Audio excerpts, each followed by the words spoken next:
शेतकऱ्यांच्या आत्महत्यांची चर्चा आपल्याकडे सातत्यानं होत असते. गेल्या काही दिवसात मराठवाड्यात जी अतिवृष्टी झाली त्या अतिवृष्टीमुळं शेतकरी पुरता उद्ध्वस्त झालेला आहे आणि हे संकट कोसळत असताना दुसरीकडे शेतकऱ्यांच्या आत्महत्यांच्या बातम्या सुद्धा यायला लागलेल्या आहेत.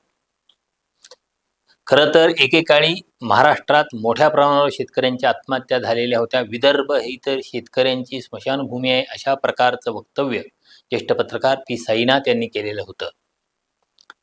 त्यानंतर पंतप्रधान मनमोहन सिंग आणि तत्कालीन केंद्रीय कृषी मंत्री शरद पवार यांनी पुढाकार घेऊन शेतकऱ्यांच्यासाठी मोठं पॅकेजही दिलेलं होतं. त्याचा थोडाफार परिणाम झाला, परंतु दीर्घकालीन धोरणांच्या अभावामुळे शेतकऱ्यांच्या आत्महत्या सुरूच राहिलेल्या आहेत. या विषयाची आता चर्चा करण्याचं कारण किंवा या विषयावर आता बोलण्याचं कारण म्हणजे नॅशनल क्राईम रेकॉर्ड ब्युरोचा NCRBचा एक अहवाल आत्ता आलेला आहे आणि त्या अहवालानुसार देशात दर तासाला एक शेतकरी आत्महत्या करतोय अशी स्थिती आहे. म्हणजे देशाचे पंतप्रधान नरेंद्र मोदी यांनी 2014 साली असं आश्वासन दिलेलं होतं की 2022 सालापर्यंत शेतकऱ्यांचं उत्पन्न दुप्पट केलं जाईल. त्या आश्वासनाचं काय झालं आपल्याला ठाऊक आहे. या उलट केंद्र सरकारनं शेतकऱ्यांच्यासाठी काही कठोर कायदे केले, त्या विरोधात शेतकऱ्यांनी मोठं आंदोलन केलंय आणि ते आंदोलनही चिरडण्याचे प्रयत्न केंद्र सरकारने केले. या सगळ्या पार्श्वभूमीवर हा जो 2023चा NCRBचा अहवाल आलेला आहे, त्या अहवालानुसार 2023 मध्ये 10,786 शेतकऱ्यांनी आत्महत्या केल्यात. ज्या वर्षात एकूण आत्महत्यांची संख्या आहे 1,71,418.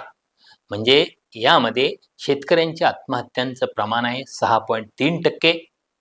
या शेतकऱ्यांच्या आत्महत्यामध्ये 43% हे शेतकरी आहेत आणि उर्वरित शेतमजूर आहेत. दुर्दैवाची गोष्ट आणखी म्हणजे शेतकऱ्यांच्या या आत्महत्यांच्या मध्ये 137 महिलांचा सुद्धा समावेश आहे. या आत्महत्यांचं एकूण राष्ट्रीय पातळीवर प्रमाण बघितलं किंवा त्यातली क्रमवारी बघितली तर महाराष्ट्र शेतकऱ्यांच्या आत्महत्यांच्या मध्ये आघाडीवर आहे. महाराष्ट्रात 38% शेतकऱ्यांनी आत्महत्या केलेल्या आहेत. कर्नाटकातलं हे प्रमाण 22.5% आहे. आंध्र प्रदेशात 8.6% आहे. मध्य प्रदेशात 7.2% आहे आणि तमिळनाडूमध्ये 5.2% आहे. म्हणजे एकूण देशातलं शेतकऱ्यांच्या आत्महत्यांचं जे प्रमाण आहे त्यात सुद्धा महाराष्ट्र आघाडीवर आहे. ही आपल्या दृष्टीने अत्यंत दुर्दैवाची गोष्ट आहे. ही परिस्थिती सुधारायला पाहिजे. शेतकऱ्यांनी आत्महत्या करू नयेत अशा प्रकारचे प्रयत्न शेतकऱ्यांच्या सकट विविध समाज घटकांनी सुद्धा करायला पाहिजेत असं मला वाटतं.